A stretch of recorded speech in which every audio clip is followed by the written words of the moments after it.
Heroes of the Storm. Good. Golden. Here we go. Okay. This episode of Lords of the Storm is brought to you by our sponsors over at Patreon, where you, yes you, can also support the show. Just head over to patreon.com/Lords of the Storm to become a patron today. Heroes, gather tribute and earn my favor.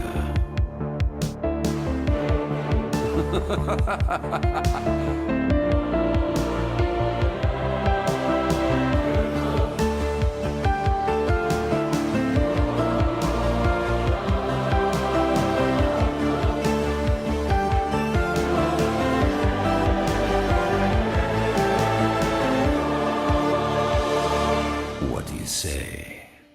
Are you ready to begin?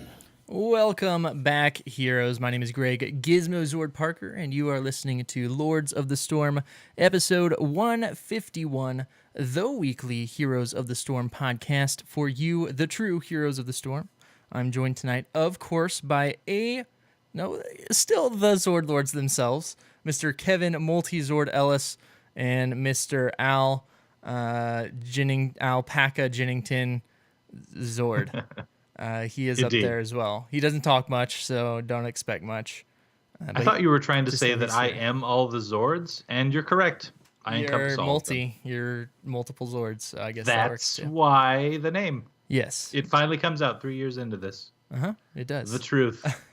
We are all one. But we have a lot to talk about on this week's episode. I'm going to get it right. I'm going to get this right. Just give me a second for my brain to process it. Okay. Maiev. Nope. Still didn't get it. Maiev? That's it. Dang it. Just think, how about, think of it as like Ev, but possessive for Maiev? yourself. So Maiev? think like my Ev, and you'll be all right. Well, that's not good, because I was closer, because I want to say Maiev. Yeah, that's definitely, that's like naive. If it was Maiev. spelled like Maiive, then yes, that would be Maiev. Yes. But Maiev. It is weird, but it's not the weirdest Blizzard name. I'll point you to the old god Yasharaj, which is spelled, if you don't know WoW lore or even Hearthstone at this point, Yasharaj is spelled Yashaarj. See, that one's fine for me, though. That one's been fine. Really? Yeah, this is just another Zarya. You know, I said Zarya for the longest time, so I'll get this at some point. Old Gizmo will get Maiev down without having to How are think you about doing on Rexar versus Rhaegar? That's fine. Is that going okay? Yeah, that's fine. It's just, I haven't checked on that in a while. Yeah, we're good. But Okay. yes, Maiev prepares to enter the Nexus. And How about Mouth versus Mouth? How are you doing there? that's fine. It's not like I Okay. don't get names mixed up. They're just, I can't pronounce some names. I don't know why. Okay. But checking. yeah, she prepares to enter the Nexus in Fastivious, one might say in a Moon type fashion. We edge closer to Heroes of the Dorm. HGC continues on, and some digital goodies with the Battle for Azeroth Digital Deluxe Edition. A goodie for Heroes of the Storm, but many goodies for all of the games. But before we get into that, Multi, how are you doing this evening? I'm doing quite well. How are you doing? I'm doing great. I was planning on working today. We've been slow. They told me not to come in, so I've been doing nothing, which is good. I was planning on working today, and then I did all day. And let me tell you, not worth it, man. Just not worth it. Hey, it is what it is. Yeah. But that means I had time to game. It means I had time to play some Heroes, had time to do some VR stuff, time to play some WoW. So it's been good. What have you been up to in gaming this week? I want to be you. Just flat out. I want to be you. Well, I don't get paid to play the game, so it comes Good with point. a cost. It's Yeah. opportunity cost to learn that back in schools. Time is money, friend. Isn't that the phrase? Yes. Yeah. No, okay. So for gaming, for myself, it's been going pretty well. It's been a Heroes week for me, for sure. Just because, honestly, at this point, Hearthstone for me, in particular this season, I just kind of brushed off because I know that these changes are coming to the ranked ladder. So I don't want to get into it too crazy much, but starting tomorrow, I'm going to be pushing that ladder a little bit. And I think a lot of people are for February, because regardless of how you feel about the new Hearthstone ladder overhaul that's going to be taking place in March, there's an argument to be made for how you do this next month could set you up pretty well for the future under their new system. And that's my point, is I think there's going to be a lot of people pushing of all different skill levels. And I kind of want to do it myself, because my goal, honestly, in Hearthstone moving forward, at least as far as the ladder is concerned, okay, again, I don't want to get too far into this, but they're making it to where whatever rank you top out at the end of that season, and then the next one, you will reset 4 ranks below it. That's one of the major changes coming. And I want to do what I've called the new 9 to 5 job, and that is get to 5 every month so I can get that golden epic card. Good old Dad reset Legend. to 9. Dad Legend for life. That's all I want from this point on. Mm-hmm. So I think it can be done. But I don't know. I know we talked a little bit about it outside the show. Are you still hesitant? Yeah, I like all the changes except for every rank going to 5 stars. But this is a hero show. I don't want to get it too far into it. Yeah. For if you want that opinion, if other people want that opinion, we talked about it in length on CTR last night. So that's what I need to listen to, because you got that. I heard you talked about some Heroes stuff as well. We did. I know you guys cover all the games all the time, but yes, in particular, some of these hot button items. So yeah. But yeah, so that's cool. For myself, it has been Heroes. It has been World of Warcraft, which is continuing to be painfully slow in the leveling process. And now, except that you got a boost now. Well, I have a boost, and I have access to allied races now, which start at 20. So do I really want to finish leveling my rogue and then level an allied race? I think I'm going to boost my rogue, boost a rogue, and then level an allied race. Just boost an allied race. You can't do that. Answer. Yes, you can. Can you? Oh, I guess you just create it and then boost it. Yeah. So yeah, the difference is if you boost it, then you don't get that legacy armor set. Like you have to manually level 20 to 110 to get that transmoggable set of armor and that sort of thing. But if you don't really care about that, and honestly, I don't, because it's just one set of armor, and although they look cool, I don't know. I can transmog something cooler probably. Yeah, you can boost them apparently. Well, I'll do it for the armor. I'll do it for the armor. You know. Fair point. Fair point. But yeah, it's been good. But we have a lot to talk about tonight, so we'll go ahead and hop into that. But before we get into the news, have a couple things to take care of here. First up, we have a new patron supporter. So thank you very much, Brian. If you would like to contact us to send us your Zord title for next week's episode, we'll get that taken care of. You can email us, Twitter, Discord, any of those things. We appreciate your support as well as the support of all of our patrons. And do not forget, we made this announcement last week. We are going to be revamping all the Patreon rewards and structure and everything just to allow us to better reward our patrons, keep up to date on it. So we will be announcing those details here within the next few weeks once we get that ironed out. We also had our contest last week where we were giving out some Mecha skins, not mech skins. Yes. So I'm correcting that. I saw your corrections there on Twitter. That was good. Mecha skins.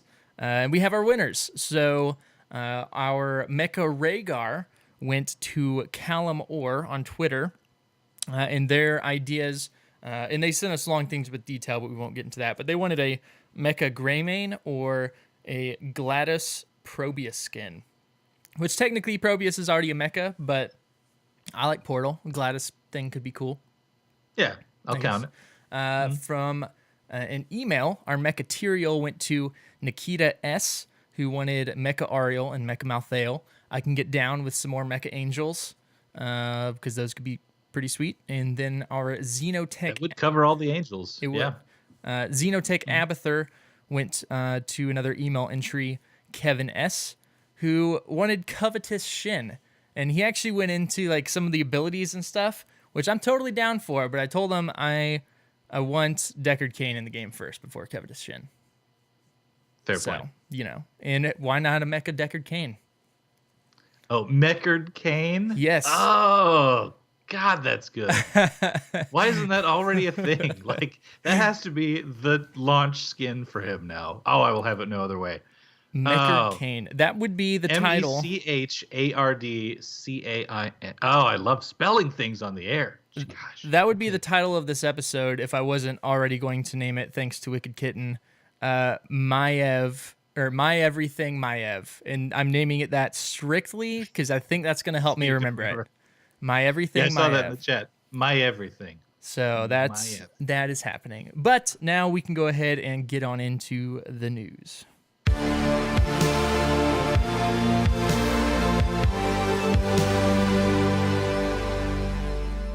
All right. So first off, Maiev is live in the PTR. She's not live. She's in the PTR, but she is in the PTR. So technically, it's kind of live, but not really. She's playable. Yeah, she's not playable. on live, but she is live. Yeah, I know what you're trying to say. Yeah.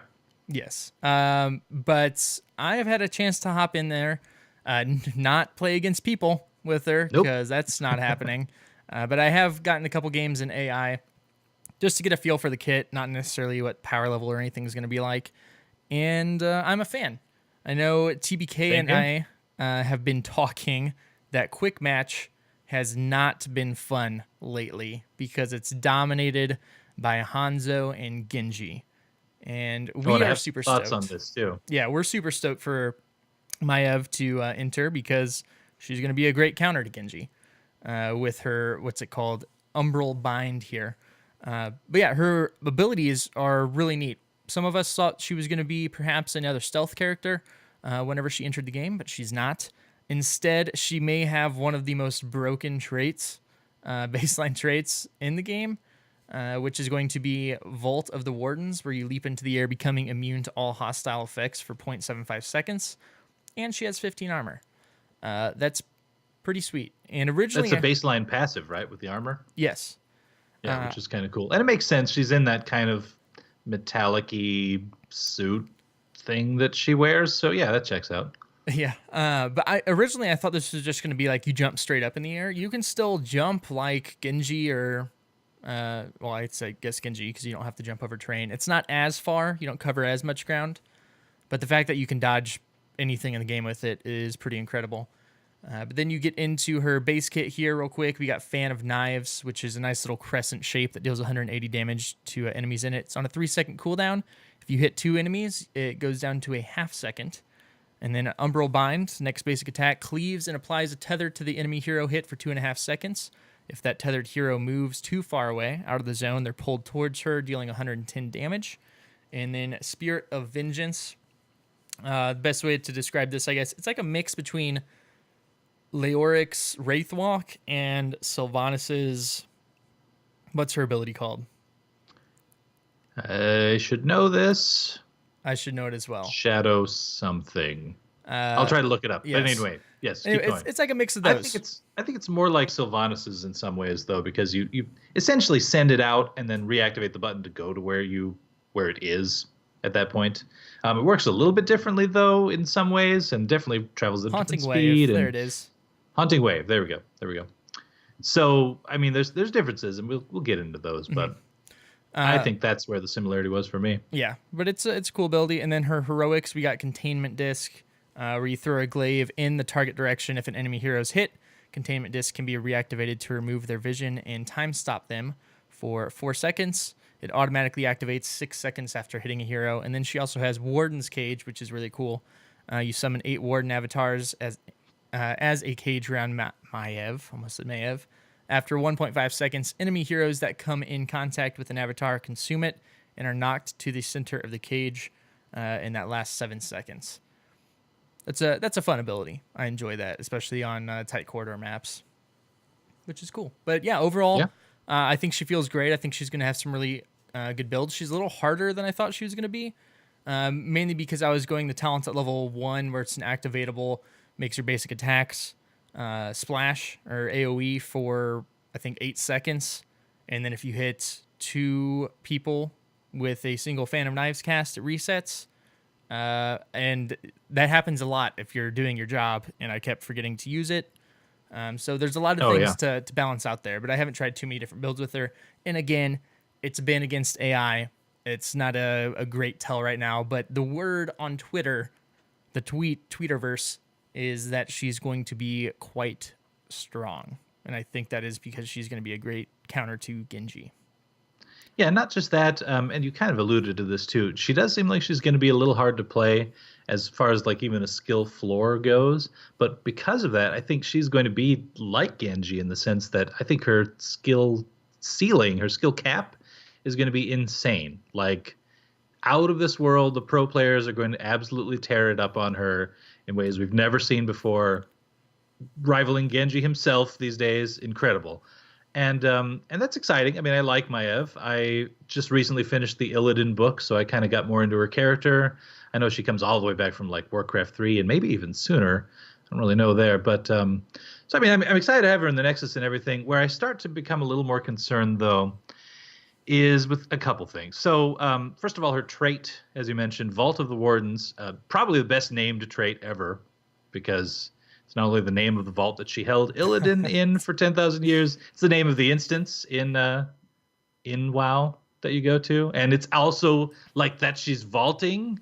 What? So, like wordplay stuff. It's exciting. But anyway, okay. So with the vault, and you even said it, the vault kind of reminds you of Genji's jump in some ways. Mm-hmm. Combine that with the fact that Spirit of Vengeance also serves as a way to send out a spirit, close a gap really quickly, etc. She could be pretty mobile, and she has a jump to avoid damage and all these types of things. Honestly, in a lot of ways, I mean, she's not like Genji in every way, of course, but she reminds me of him in a few. And what I think makes Genji so strong is that mobility and the ability to dodge damage either through his D or any of his other ways out of things, naturally just dashing away himself. So my kind of worry is that because right now the Shimada brothers are kind of ruling house across the board, and I even think Hanzo's D, his trait, being able to jump over terrain, is part of the reason why in his case too. So I'm kind of worried that she's going to be pretty much the Shimada sister, and like be in this similar tier with the other ones, and untouchable unless they make major changes to the kits. So I don't know. It's just a concern of mine at this point. But Yeah, we'll see how it plans out. She's a lot like Genji. The only thing she really doesn't have that he does is a gap closer. Because you can technically you can use Spirit of Vengeance, kind of, but you can still, you can see it coming. You can kind of still retreat from it, whereas Genji's dash is instant. Yeah. But you do have more control over where you end up with her Spirit of Vengeance. Yeah, you do. At least in the sense that you can stop it midway, or if it seems like it's unsafe, you can wait for it to run its course. And yeah, exactly. So yeah, it's cool. I do think that she has the potential to be a really good carry hero for Hero League, with the potential, especially in lower leagues, if you are good with her. When teams are grouping up, you can put out a lot of damage. You can single people out in order to, notify your team who to kill or melt down. And you do have that escape and mobility. So I look forward to playing her, and I think she could be me too. one of my go-tos potentially in this season. So we'll see there. But of course, cool. Yeah, of course, we'll have more next week whenever she's live. And then the week after that, we will do our Hero of the Week on her to come up with a solid build to, if you hadn't played her yet, or if you're just trying to figure her out, hopefully point you kind of in the right direction to get you going on her, which is never a bad thing. Right. Also, we have coming back, excuse me, is the Lunar Festival, which it's always been a good event. I like the skins. I like the theme. And I really like the skins and theme, I guess. It's still the same thing, or theme. But this year, we have all of our existing skins returning with some new skin tints as well. But this year, our 2 heroes to get new skins for the event, or 3, actually, I guess we have. We have Kael'thas, which his is actually pretty darn neat. We have Sylvanas getting a skin as well. And we have 4. I lied. We have Cassia getting a skin, and then the That's right. coolest skin to come from this is definitely Zul'jin. Yeah, it's pretty cool. That mask, it's pretty serious. And there's some really cool tints on that one, too. I'm kind of looking at this.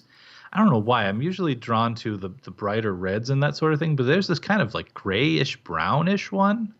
Yeah. I'm pulling up right now. For some reason, or like silvery looking horns and that sort of thing. I don't know. It just looks pretty cool. Yeah, I'm excited for this. I full disclosure, didn't notice the new tints on some of the old ones. God, I want that pink Li Ming one so bad now. It's not even fair. It's cool. And then actually, I guess we also have, I don't know if these are just tints, or I can't tell if they're new. I think they're just kind of tints that are themed along the Lunar Festival event. But we have Azmodan skin and a Genji skin as well. The Genji one is really cool. Mm-hmm. Yeah. Mm-hmm. But the best part, those skins are cool. The best part, and some people don't like these, I don't know why, the Lunar Guardian mount, which is, I guess, not a dog, but for all intents and purposes, it is a dog. And it kind of moves like a dog. Yeah, but it's panting like a little puppy. The question came up in our Discord, is it really a lion? And yeah, I'm not so well steeped in the Chinese imagery here. I think it's more a lion, but who knows? But it's got eyes that you can choose to either make them adorable, like myself, right, or creepy as hell, which seems to be a lot of people. Yeah, was it Sardonic in the chat that was going nuts over it? Yeah, there's been several people, but you also have the Lunar Skyrocket as well. But those are cool little things. And then there's, of course, with the 2.0 system, we have a lot of emojis, a lot of sprays, a lot of portraits, and things like that. So something to look forward to. Yeah. And that's going to begin February 6th, I believe. So this next Tuesday. Mm-hmm. What were you going to say? Oh, yeah. I was going to throw in one thing about the Skyrocket that's similar to last year. It's that you get the regular Lunar Skyrocket by completing the event quest, but then the golden one is purchased using gold during the festival as well. So last year, was it 10,000 or 20? I can't remember off the top of my head. It seemed like it was just 10. Yeah, I think it was 10. That was the golden chicken rooster, right? Yeah.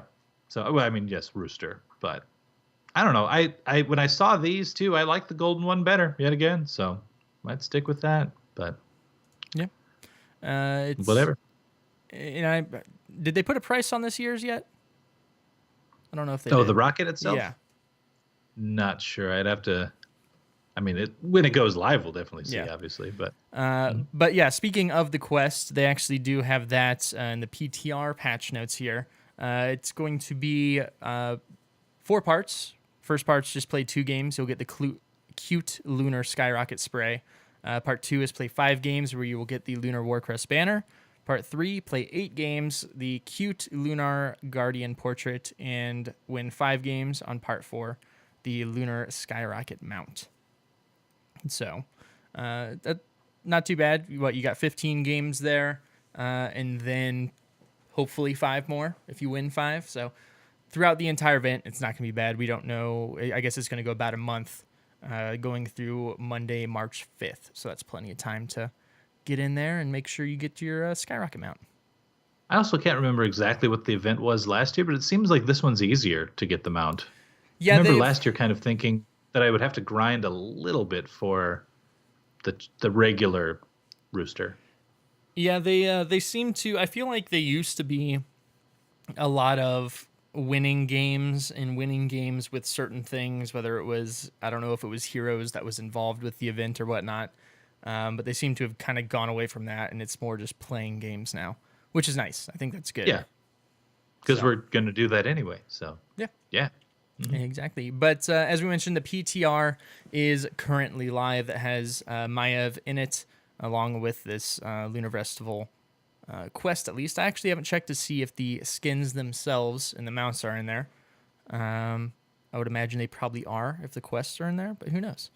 The loading screen is, and it's sweet. Yeah. Yeah. There also is in PTR voice chat. That is not something that is going to be coming with this patch. That's going to be something that's going to be there for a while that they're going to be able to test. That is going to be on by default, automatically join, but you can turn that off as well. You can mute individual players. You can opt out of it completely. It's a thing we've known about for a while that's coming, and it'll be in PTR for a couple weeks. I would love to be able to test it in the PTR. I really want to see this, but I really don't want to wait in that queue. Yes. So I just don't know. I mean, I guess I could queue up as a tank or a healer or something, but I wanted to play Maiev in there, man. Anyway, yeah, I tried. I gave it a good long queue one day. I actually got to the point where it turns off your chats because you're inactive. I don't know how long that takes, but it seems like a while. Didn't happen. Yeah, and we've talked a lot about PTR incentivizing and things like that. We've actually got. I don't mean to beat the dead horse. Yeah. So we're aware of it, and hopefully something changes to get more people in there, so people can try out stuff like this. But we have some other changes here. An actual, pretty big one, Volskaya Foundry, the Protector, got a pretty significant buff all around, which has been needed because it's kind of seemed useless. Probably one of the more useless objectives as far as all the maps go. The Protector is now going to gain 10 armor and 25% increased damage if both the pilot and gunner seats are occupied. The base health. That's key right there, too. Yeah. The fact that you're all the more incentivized to actually fill both slots. Because one of the strats was to not do that. Yeah, and it was just kind of a tower meat shield. Right. With one person piloting it while other people pushed or split pushed. So, but yeah, so that's a big thing. The base health has been increased from 9,500 to 10,450. So the base health. The health scaling has been increased by 10%. For the pilot rocket fist, which is the W, the duration of structure debuff effect has been increased from 2 to 4 seconds. And then the gunner's W, Gatling cannon, is now firing immediately instead of after a short delay. And That's the good. rounds travel 50% faster.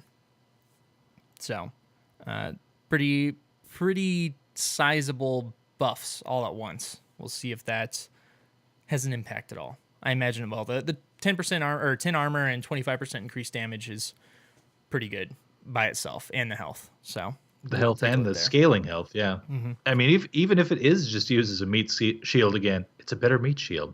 It is. So yeah. Mm-hmm.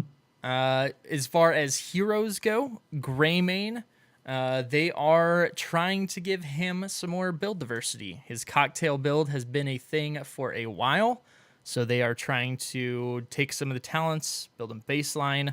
For baseline now, his Gilneon cocktail mana cost has been reduced from 70 to 55, and the explosion area has been increased by about 15%.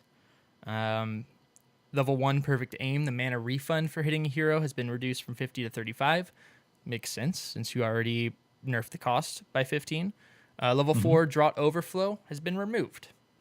And then level 7, Wizened Duelist has gained new functionality.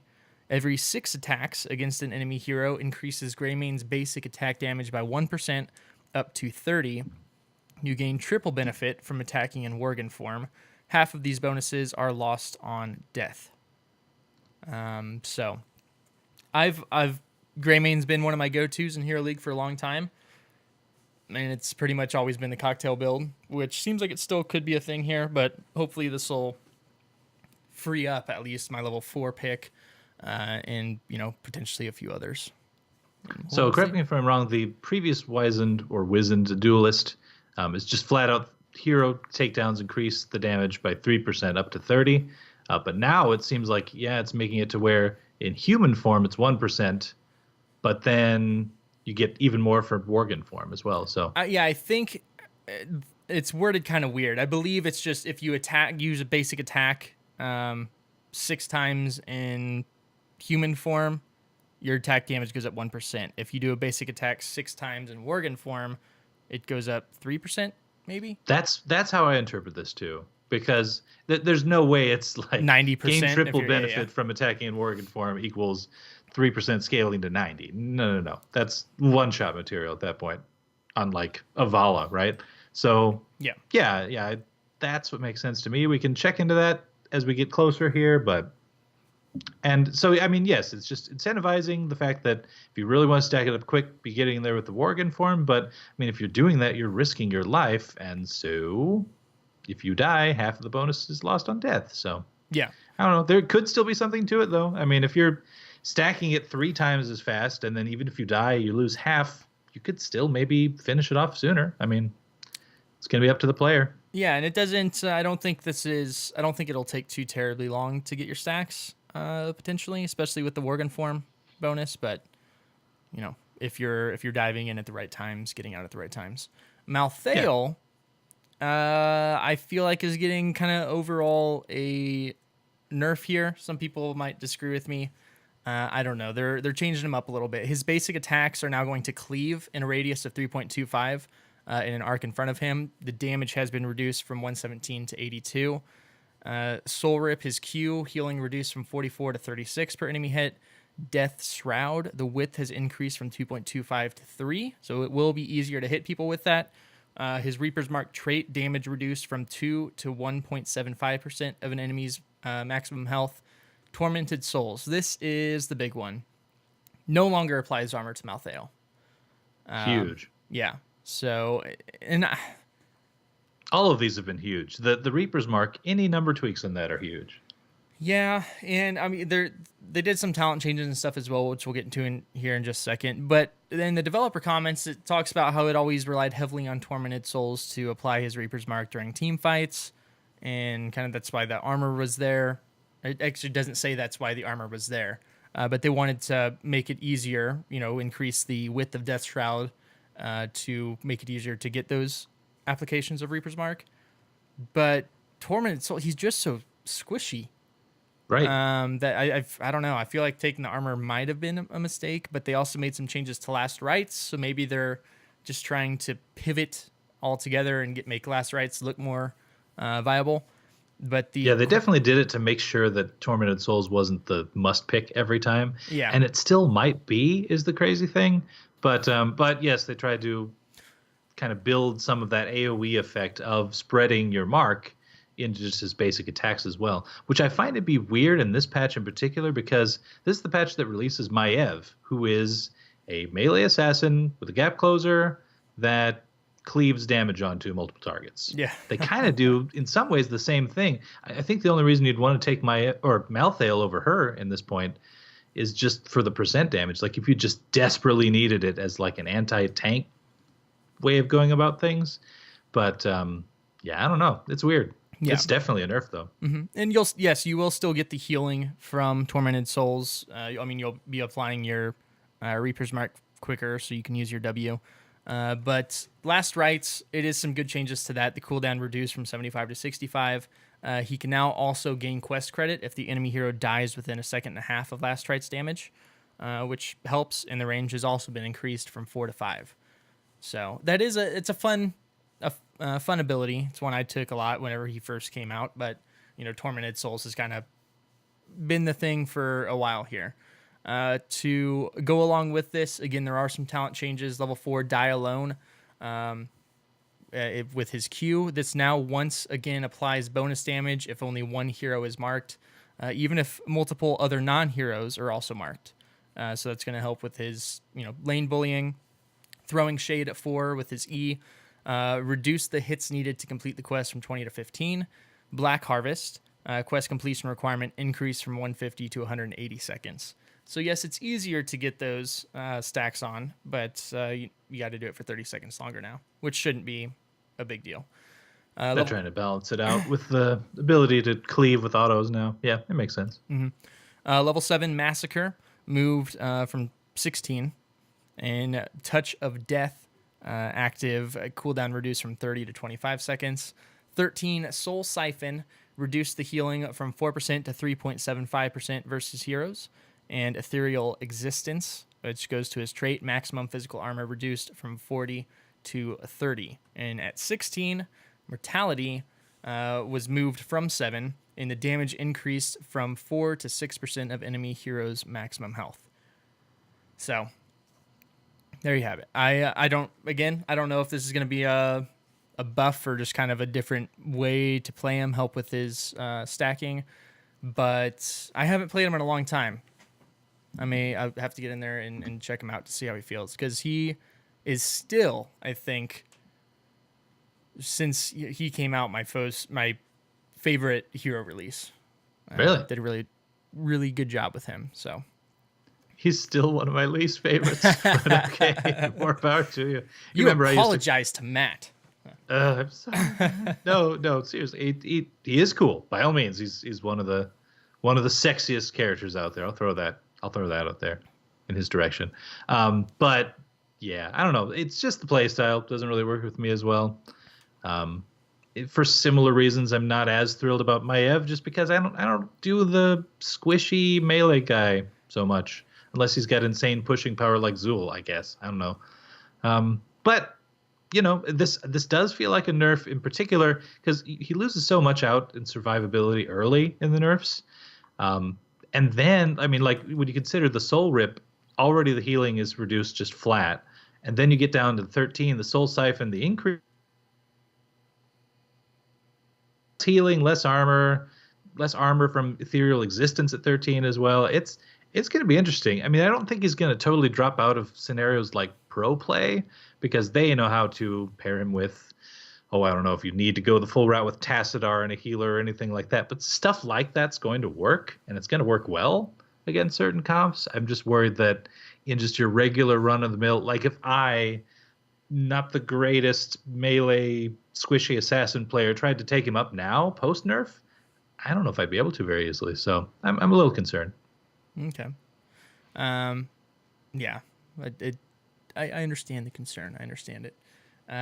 They did make one other change here. I was actually surprised by these. Arial, who I've said this before, I'm not great with, but he's a blast to play. He seems to have been doing pretty well from what I've seen, but he seems to have gotten some slight buffs here, little a nerf maybe.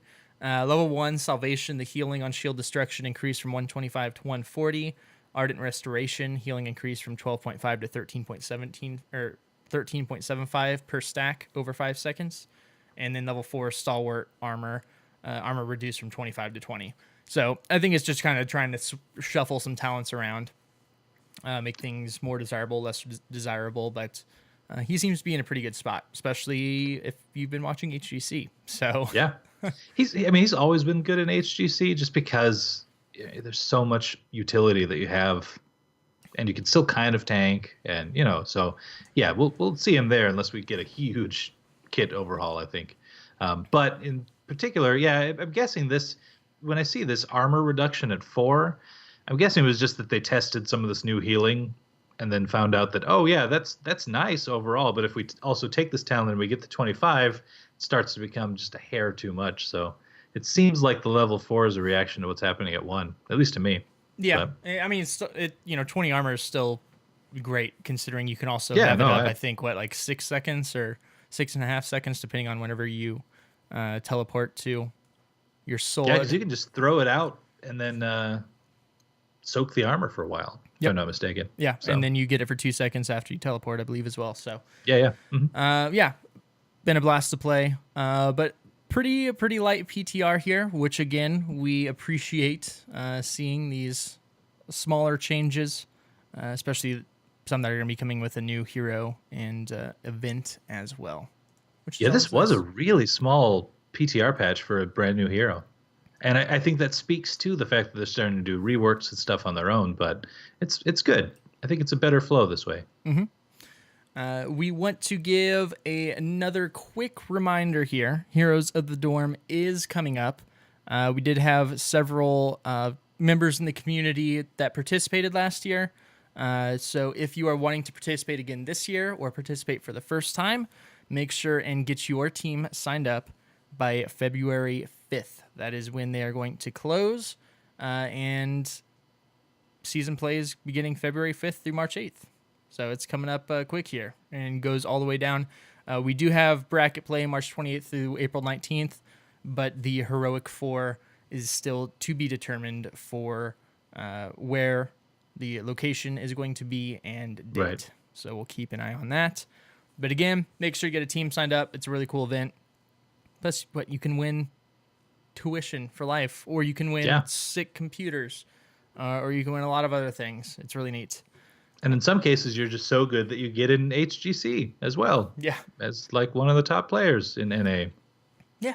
For quite some time. So, stuff can happen. And you don't have to go against HGC players anymore because professionals cannot participate. That is true.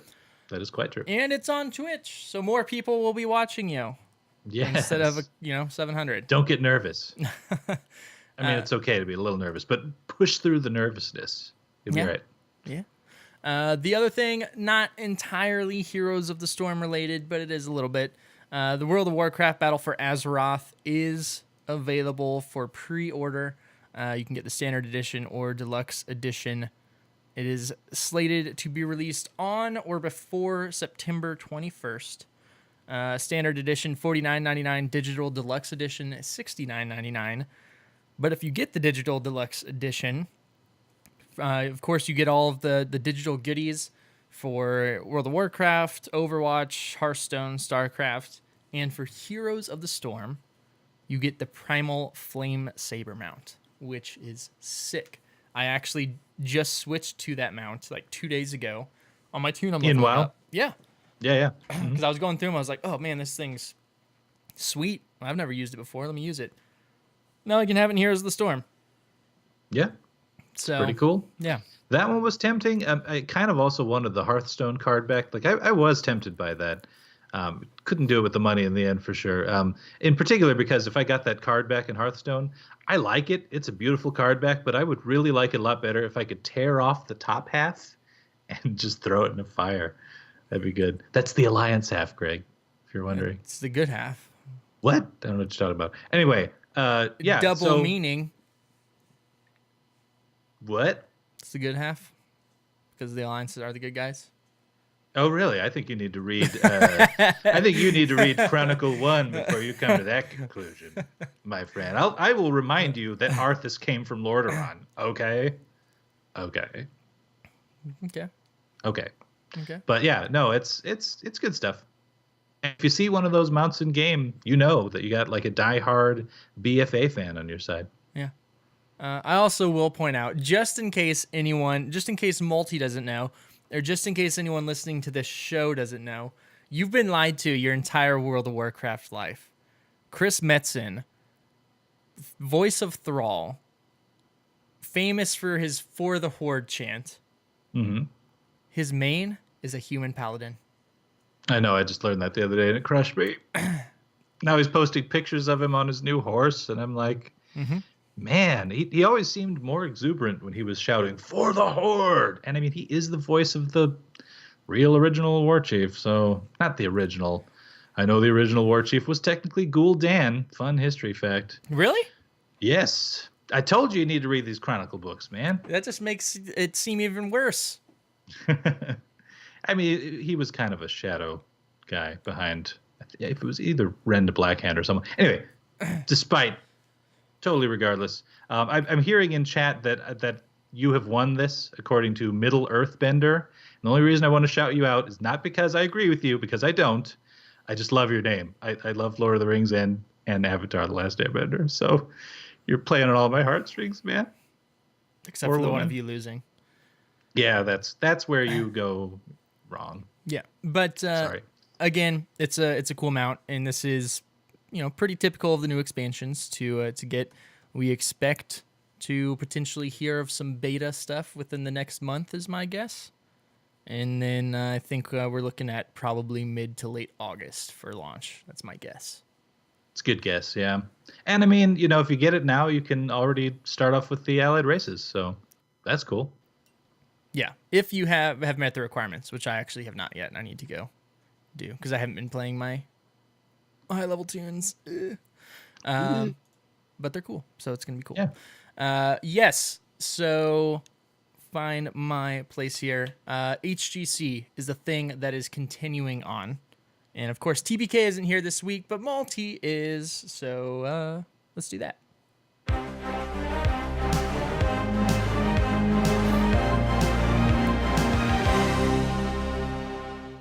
All right, Multi. So HGC week 2.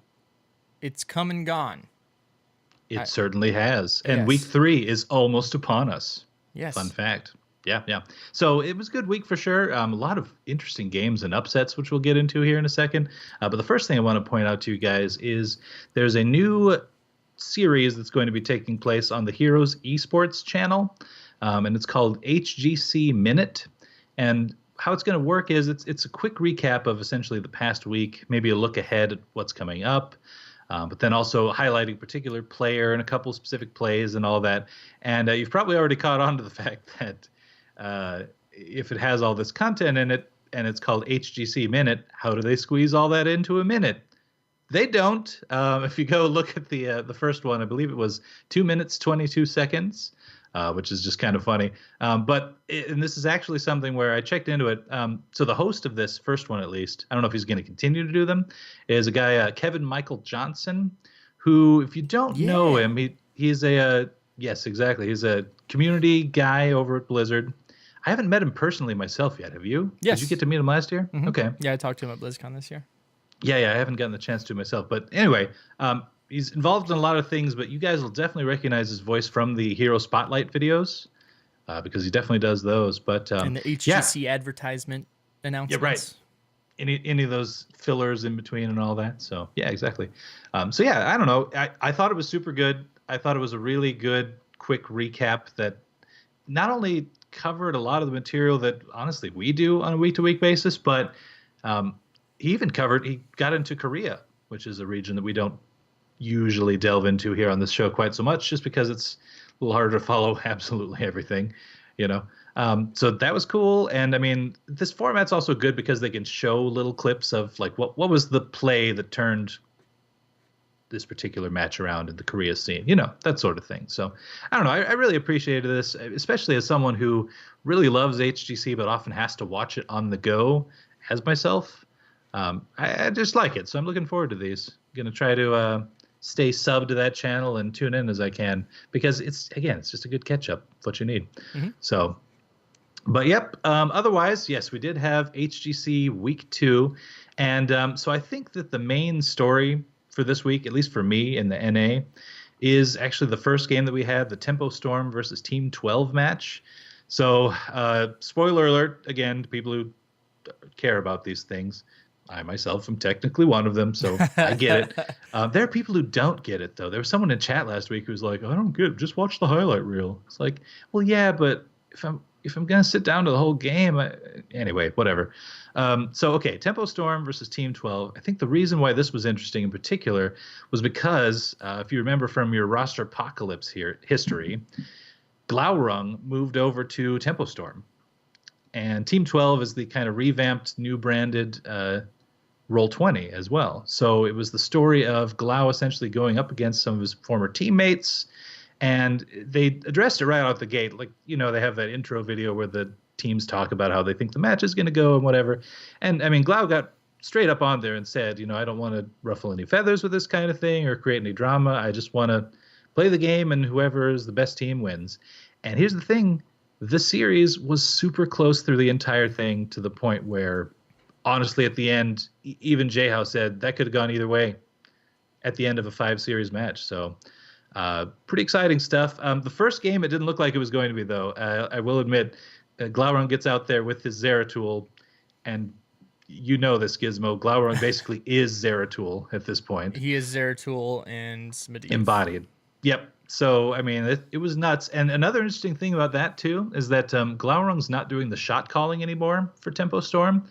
And they talked about it a little bit. This actually kind of frees his play up a little bit more. So he can focus not so much on managing the entire strategy, but just pulling off sick plays. And he kind of does that pretty well, for the record. But yeah, I don't know. That was just the main one that stuck out to me. I mean, there, of course, was a lot of other stuff going on. We did have Team Freedom beating Heroes Hearth 3-1 also on Friday. Other notables here. Team Freedom then topping Tempo Storm on Sunday at the end. I didn't get to watch that series myself in particular, but it was in that HGC Minute I just talked about. So, check that thing out.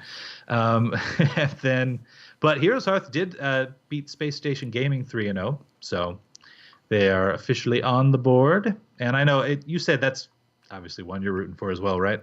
Yes, Heroes Hearth Yeah. is the team I'm looking for this season, or this phase at least. And honestly, I'm kind of glad that they haven't.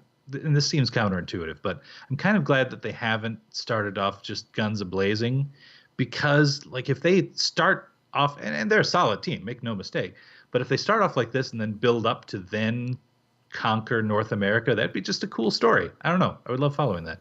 It would. So, and honestly, it's pretty tough. I mean, Team Freedom has been looking great. Obviously, still the only undefeated team. But everything else is pretty close. And yes, it's only been 2 weeks. It's going to spread out more as the weeks go on. But I mean, you know, the rest, there's only 2-1 teams, and then 4 through 8 are all 1 and 2. right. And you know, the win-loss record they're all pretty close as well. So it's going to be a really exciting phase, I think, leading up into the playoffs for the Clash. Yeah, no, it's a toss-up in NA, and actually in EU. Spoiler alert again, and full disclosure, I didn't get to catch a lot of these EU games, but looking at it here, there's some definite surprises in here. So Dignitas, though, 3-0 both their matches, so they're just on top of the world at this point, more or less. But the other ones, matches in which you wouldn't think that they'd play out the way they had. Actually, we had, let's see, Diamond Skin beating Team Liquid 3-2. That's a point of interest. And then Sunday, this one, again, apologies to anyone that wants to go watch this. I want to go watch this. I want to even just find out what the heck went on. Zealots beat Fnatic 3-2. Yeah. Handing Fnatic their first loss for this season. So, yeah. It's going to be real interesting. So, I don't know. It's and Method took a game off Fnatic game 1. Or rather, in the first set on that Friday. So, I don't know. It's definitely been an interesting week for sure. Mm-hmm. Yep, no doubt. And I have one more thing I wanted to say super quick. I know we're about to actually transition into talking about J-How coming up here, but you know, when I was watching them this weekend, you know, right now it's J-How and Gillyweed going. Which, have we decided what that's called? Is it J-How-weed? J-How-weed? J-How-weed. That's Gilly How? Yeah. G-How? G-How. Oh, that's actually pretty good. G-How. Okay. G-How. I can go with G-How.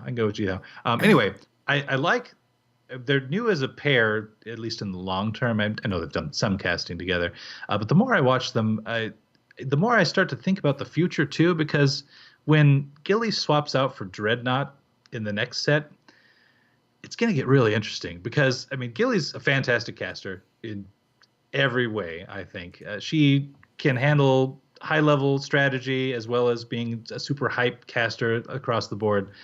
But for some reason, I just, and I'd be intrigued to see if you have the same impression, but I get the impression that J-How gets super into like the statistics as well as like hardcore analysis of, okay, what were the plays? What were the angles that they were flanking at and that sort of thing.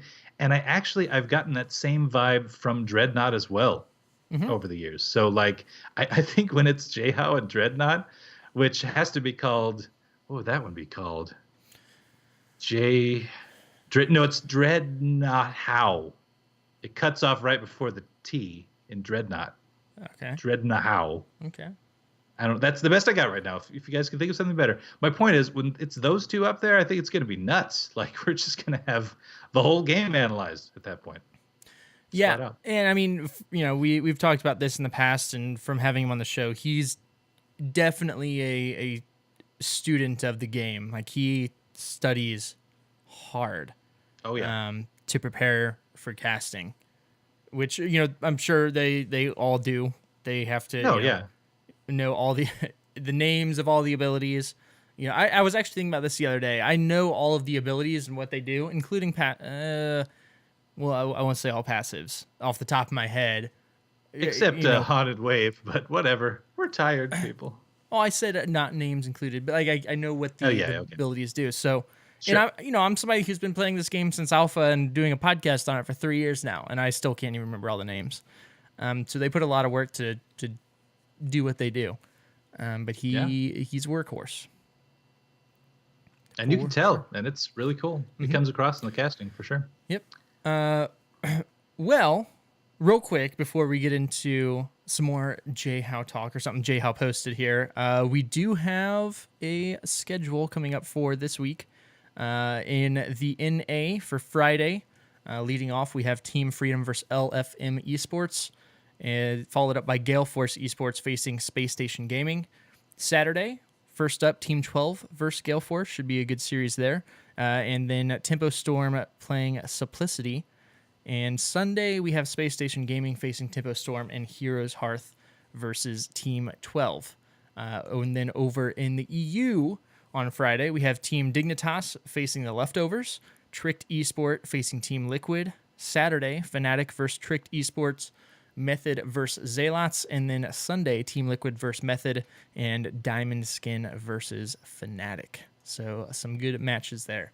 But yes, so J-How had posted, I believe today, might have been yesterday, a quick snapshot, meta snapshot of the roles and win rates in those roles for the HGC, not including China, I believe. And I don't know if these numbers are 100% correct. Seems like there's some disputes there. But there's some surprising things that you can take away from this. First up, for supports, Uther has been 46-27 at a 63% win rate. Karazim 10-7 at a 59% win rate. Malf 23-21 at 52%. Lucio 20-24 at 45, and Stukov 9-12 at 43%. That one, not super surprising. Tanks, we have Tyrael leading it off at 58% at 18-13. ETC at 57%. Yeah, at 32-24. Anubrak at 52% at 33-30. So ETC and Anubrak definitely the most played. Arthas at 51% at 19-18, and then Garrosh at 44% at 7-9. This is the surprising one. The Assassins. All 5 of these are ranged. Which is Genji's quite not telling. on here. Yes, but Hanzo for sure is.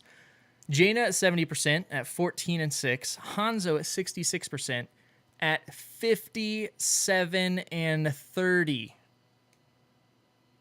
Yeah, that's a lot. See, here's the thing though. As you're going through these numbers real quick, you can rattle off the rest of the Assassins first if you want before I rant. Yeah, Tyga's at 53% at 24-21. Gul'dan 50% at 14-14, and then Li Ming 45% at 19-23.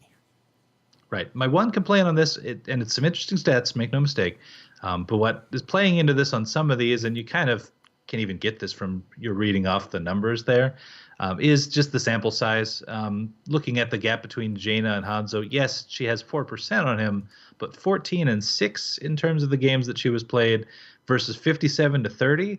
Like I am far more impressed by a 66% on 57-30 as a win rate than I am 14-6, just because it's more tried and tested over a series of more games. So you know what that not a huge says? deal. What? Broken. Oh no, that's ridiculous for Mr. Hanzo there. So all that stuff on our Hanzo episode about how we talked about he wasn't going to be maybe that great, we take it all back. We take it all back. Yeah, I still don't like Brad, but I will 100% bite my tongue on that. I was wrong. Yep. But he's still not. He's just the furthest thing from my style currently. You know what else you're wrong on? The Alliance, man. The Alliance. Nah, man. That ain't me.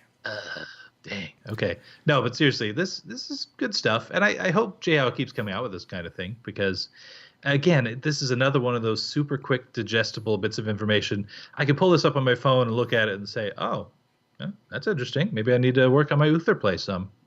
Mm-hmm. And maybe that'll change up who I play when I get home and work on. And I don't know. I like this kind of stuff as a resource. Yeah. I mean, because I definitely tend to go more towards melee assassin, kind of hybrids. Like I like characters that have both. But the fact that all the top 5 are all ranged it's pretty incredible. And especially like Li Ming has been a staple in HGC for a long time. There was a period where she wasn't really seen much. but still, you don't see her in the lower leagues and in solo queue and stuff all that much. So it's cool to see the differentiation between professional play and not. I think she's more reliant on the resets now than she ever was. Like, I don't remember all the numbers in terms of the nerfs that she went through and all of that, but it seems to me like, because I play a lot of Li Ming too, if you can abuse the resets, then great. Yeah, you're going to just destroy the enemy team. But it takes coordination to really like pick off one target at a time. And in my just Hero League and regular matches, yeah, a lot of the times you really do feel like you're just kind of picking away at them with poke and not doing much else. So that's my explanation there. But I like seeing her on this list, though. And here, this whole thing brings up a question about ranged assassins versus melee.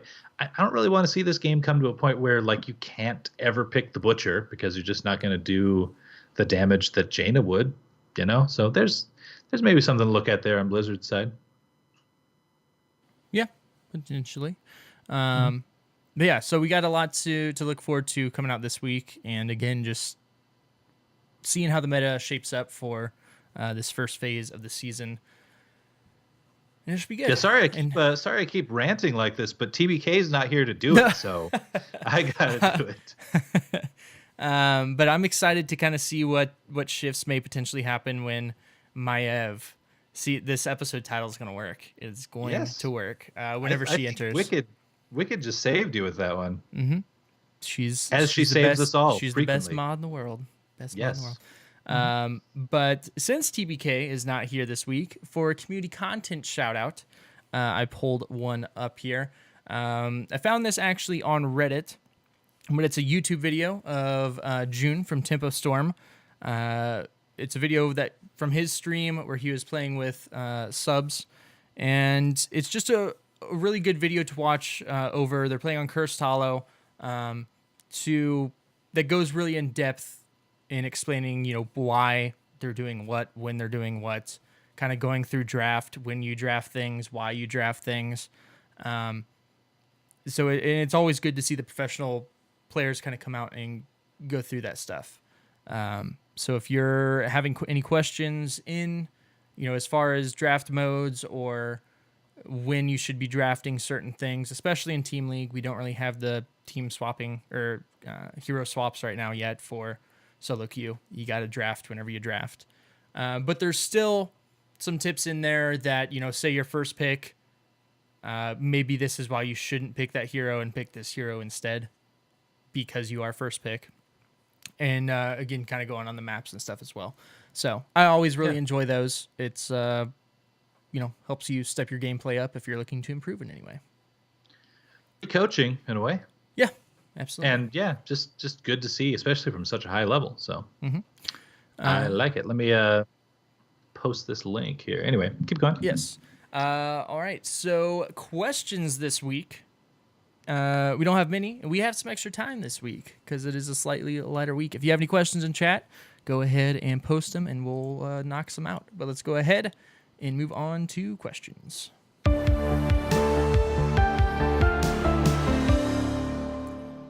All right, Multi. First one from Middle Earth Bender in the chat. And again, great name. Second shout out. I'm trying to win more points. You see this? I'm going to beat you. Okay, so question I'm the one that pulled here. his question. That's a point. Oh, but I'm the one who's going to read it. Okay, here's the question. Random question, and I disagree. It's a good one. Does anyone play Cho'Gall on the high-end ranked?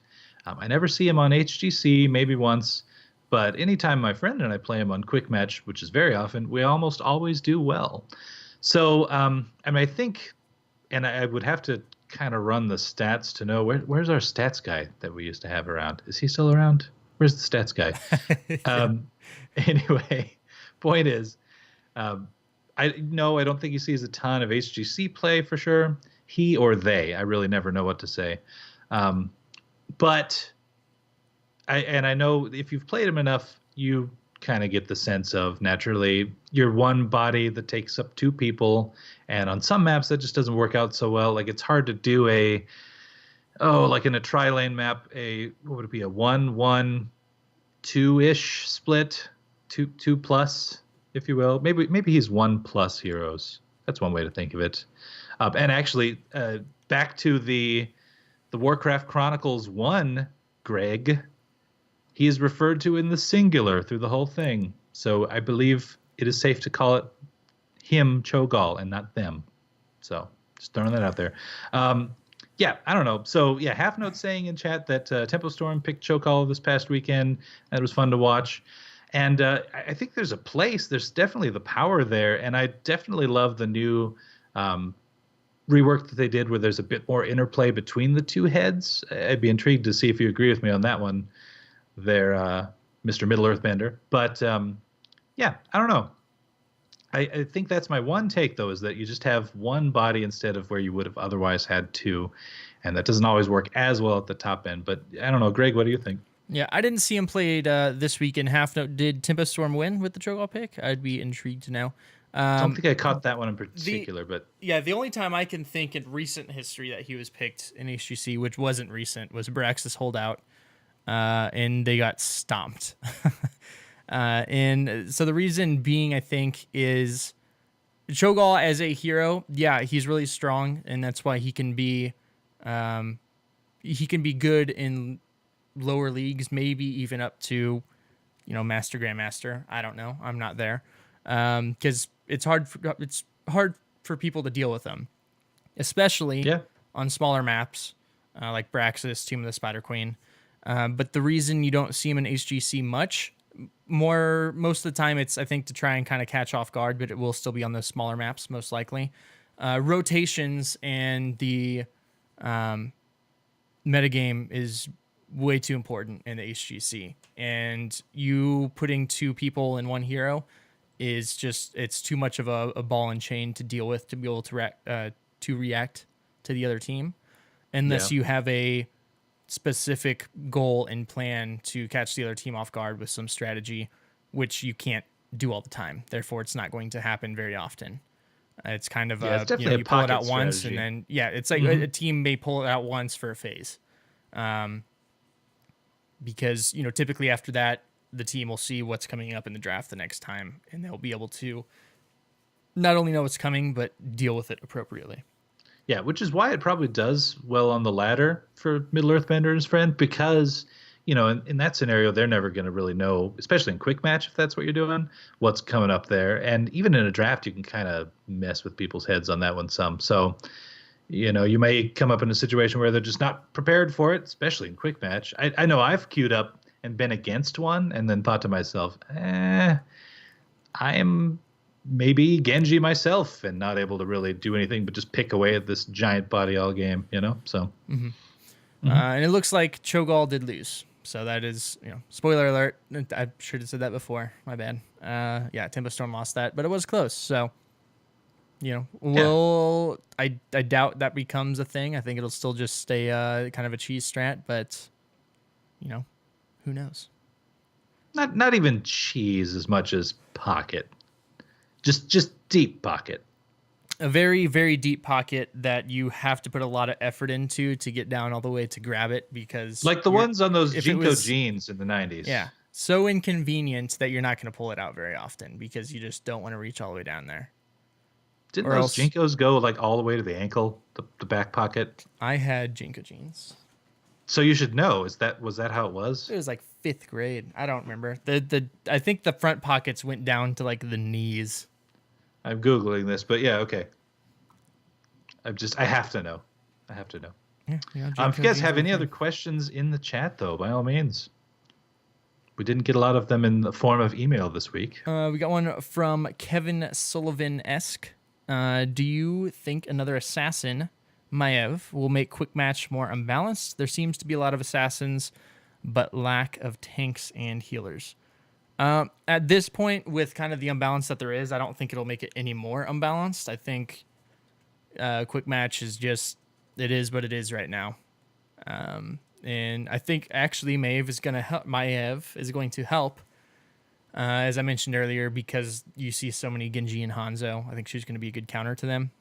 Right. And in quick match, you see a lot of those too. So yeah, if there's anything she's going to add to it, it's going to be encountering them, if nothing else. Yeah. So, yeah. But I really wish, I hope someday Quick Match becomes a place to where I can reliably go in at least 1 in 3 matches, get a warrior, healer, and 2 assassin, and a specialist or 3 assassin comp. I hope Would be someday nice. that's a Yeah. thing. Yeah. If you play as a warrior or healer, you vastly increase your chances. But yeah, even that can be a super feel bad moment when you're like a sustained healer with a bunch of bursty heroes on your team and the enemy team's bunch of bursty heroes. And you're like, why would I have picked Malf in this? Yes. I don't know. Mm-hmm. But that is going to do it, I think, for this week. Again, a lighter episode and only 2 of us to talk. But I think we're going to get some post-show games in here if anyone in chat wants to hang out. But before we get out of here, show-wise, at least, we'll still be here. Multi, Yeah. why don't you go tell people where we can be reached? Well, you can find us in-game, certainly, by typing /join space LOTS, which is short for Lords of the Storm. Or you can join our Discord, which is bit.ly/lotsdiscord, but it's sticky at the top of our Twitter as well, which is @Lords of the Storm. And we're on twitch.tv/Lords of the Storm live Wednesdays at 9 p.m. Central. So check us out there. And if you want to help out the show, there's a couple of ways you can do it. I'll get to those in a second, but you can also communicate with us as well via Facebook, facebook.com/Lords of the Storm podcast. I almost forgot that one. Can't forget the Facebook. And if you want to email us with feedback or questions, that's lordsofthestorm@outlook.com. And like I formerly alluded to, you can help out the show. You can do so by leaving reviews, possibly good ones. 5-star iTunes reviews would be awesome. And then we've got also the Patreon, which is patreon.com/Lords of the Storm, where again, we're going to be revamping the perks for that in the near future here. So keep your eyes out for that. But again, I mean, for anyone that has given any amount, we appreciate you. Anyone even thinking about it, we appreciate just the thought. And again, you don't have to, for sure. So did we miss any questions in the chat, though? I feel bad now. There's one in Discord here, at least that I know of. LDAP TV, if you want to repost your question. Sorry, we didn't see it. Devlord, and this is more of a potential bug, so if anyone in chat has experience with this, I'm intrigued. He says, why are there Cyber Steed mounts in my inventory? I was only Bronze League and didn't place in Team League, yet he has them. Has anyone else experienced this? I have not actually looked. I didn't see any, haven't noticed any pop-ups that I received new loot, but I haven't looked to see if I got any, because I didn't finish my Team League placements. So... interesting. I haven't seen myself either. If anyone can throw down. Yeah. Okay. So the same thing happened. Last question here from LDAP TV. How do you think Michael Udall's situation affects Galefort's chances to get into the mid-season brawl? I don't know really about what situation there is, but I think he's starting off a little slow this season. Potentially because, he had planned on retiring and he's coming back. So he may not have been in the same mindset. It's going to take him a little bit to get back, get the gears oiled and greased and going. But I think Galeforce is going to be fine. I think they're going to be in the upper echelon. I don't know if they'll make it into the mid-season brawl, but I think they have a chance. Yeah, I almost put them in the same bracket in my head these days as Heroes Hearth, in that, their rosters I'm genuinely excited about and want to see do well, and they haven't performed quite perfectly yet so far, but that kind of excites me even more to see how they progress there too. So, I enjoy watching them play. I think this upcoming weekend, the games I'm looking forward to the most are technically the Team 12 ones, but one of those is against Galeforce. So, yeah, for sure. Mm-hmm. And then can we please talk about snowballing and Braxis holdout? From Jamie DHA. Yes, that's a thing. yes, that is a thing. That is a thing that I don't have answers to. Braxis Holdout is one of my worst maps. I think it's at a 42%.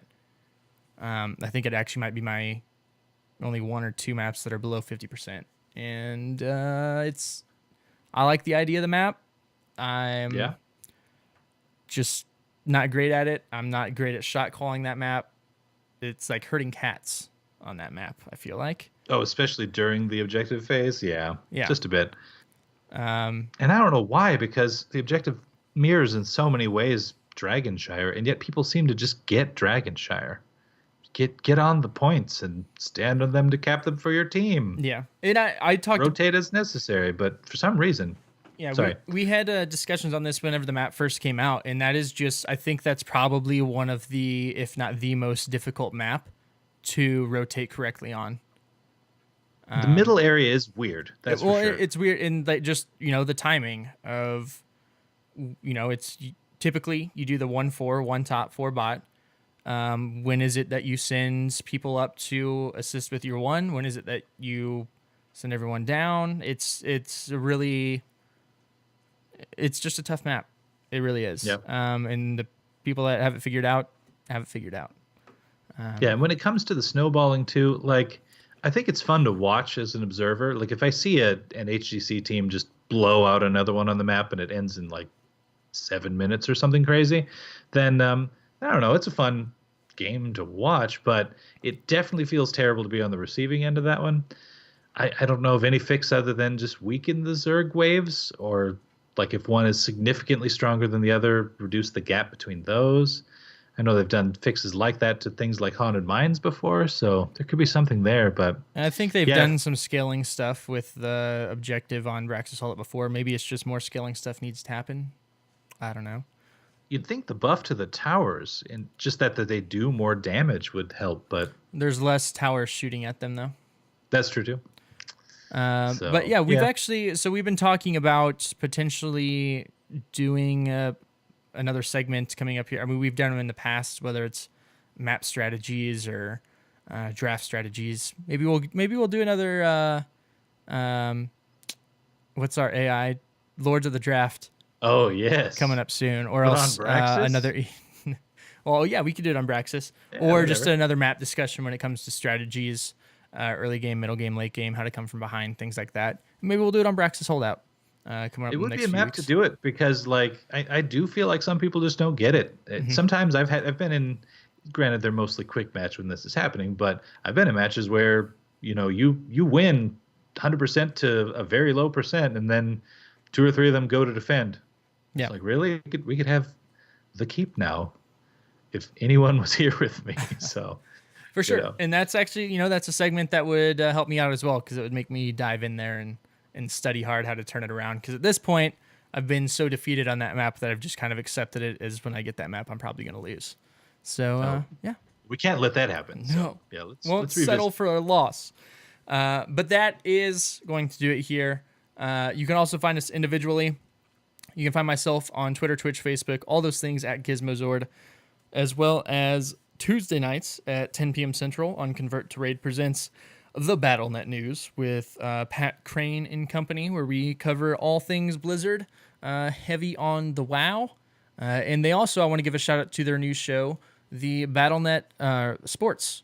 Yes. And they're covering all of the esports stuff. I believe it is Pat, Jocelyn Moffat, Jules Thist, and Kick Tripod who help out with that show. So that is on its own feed as well now. You can find that on BattleNet Sports. So check it out. TBK. Who's doing HGC? Is it Jules? Jules, yes. That Jules makes sense. is. Yeah. TBK can be found at TBKZord and on Twitch at TBKZord when he streams, which probably isn't a lot right now because he is preparing for another baby Zord. We need all the baby Zords we can get so the Zords can take over the world. Do we now? Mm-hmm. Someone needs to pick up the slack then. I'm going to bring up the rear end. Okay, so you're saving the best for last. Yeah, right? exactly. Right. Multi, where can you be reached? I can be found on Twitter at Multizord, and shouting out again the show coming out fairly soon, late February, at Hearth Casual on Twitter. You can already follow it there. That's a show with myself and Ro from Realm Maintenance, if you don't know him, and just going over Hearthstone casually. Hence Hearth Casual. So yeah, check that out when the time comes. Yeah. And then last but not least, you can find Mr. Alpaca Zord Jennington right here at twitch.tv/Lords of the Storm whenever one of us is not here. He will be here. That's right. He doesn't have a Twitter. He doesn't have a Facebook. He doesn't actually But even he have needs hands. one. He's just a head, so he can't even Oh, type on he Twitter. needs a Twitter. I may work on that. I want to see if he gets more followers than me, I'm going to be a little pissed, but I might do it. Alpacazor Jennington. There it is. But that's going to do it for us. We want to give a special thanks to our patron producer, Ouroborosode, for helping support the show, as well as all of our patrons out there. Shout out to Wicked Kitten, our wonderful mod in chat. Until next time, we will see you all in-game checking out Maiev. Until then, we'll see you later. Have a good one.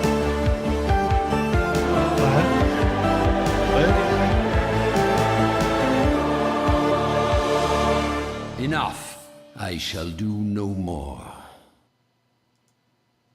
Well, yeah. So I've been told by reliable sources that some